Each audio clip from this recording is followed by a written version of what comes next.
Hello, नमस्कार मैत्रिणींनो. चला तर आज काय झालं माहिती आहे नेमकं.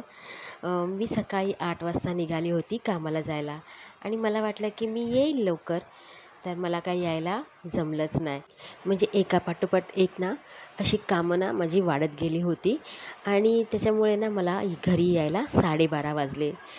तर मला संध्याकाळी जेव्हा मी एका ठिकाणून दुसऱ्या ठिकाणी जात होती ना, तेव्हा विचार केला की आपण ना मठामध्ये जायचं आणि मग आता तिथून व्हिडिओ बनवायला सुरुवात करायची. मग इथे मस्तपैकी मी स्वामींना मुजरा केला आणि पुढच्या कामाला निघाली.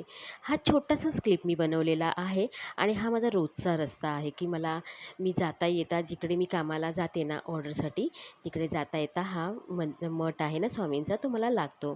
पण मी आता ना इथूनच सुरुवात केलेली आहे आणि हा अगदी छोटासा 2 ते 2.5 मिनटाचाच मी शॉर्ट्स म्हणजे हे बनवून घेतलेलं आहे, क्लिप बनवून घेतलेली आहे.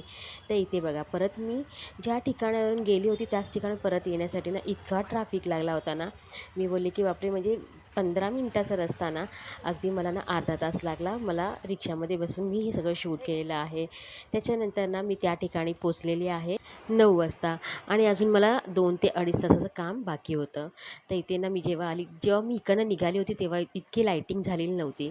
परत मी इकडे आली ना तेव्हा भरपूर मस्त अशी छान गेटपर्यंत पूर्ण बिल्डिंगला वगैरे छान लाईटिंग करून घेतलेली होती. तर इथे ह्यालाच म्हणतात काय मोठ्या लोकांची दिवाळी. आपली काय साधीबुधी दिवाळी. तर इथे मस्तपैकी लाईटिंग वगैरे केलेली होती आणि घरी आता मी जायला निघालेली ना, तेव्हा इथे ह्यांच्या कॉम्प्लेक्समध्ये ना गणपतीचं मंदिर आहे आणि माझ्या कॅमेराला ना फेशियल करताना वगैरे ना हात लागला असेल क्रीमचा. तो मी नंतर जेव्हा शूट केल्याच्या नंतर आता बघितला. मी काय तेव्हा बघितलंच नाही, तर सगळं ब्लर आलं होतं. तर मी घरी आल्याच्यानंतर बघा, ही आहे ना जो कंदील लागला आहे तो माझं घर आहे आणि बघा वरती सगळं ना फक्त आमच्याकडेच कंदील लागला आहे, बाकी सगळीकडे सामसूम झोपलेत पण लोकं. आणि मी आता आले घरी 12:30 वाजता.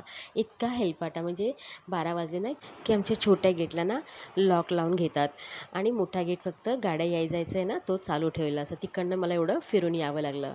घरी गेल्याच्यानंतर बघितलं ना तर माझा घरचा माहोल पण मस्त दिवाळीसारखा झालेला होता. तर चला, मी हा छोटासा ब्लॉग एवढ्यासाठीच बनवलेला की 100 डेजचं चॅलेंज घेतलं आहे ना, तो ब्रेक होऊ नये ना, म्हणूनच. उद्या परत भेटूया मोठ्या ब्लॉगमध्ये.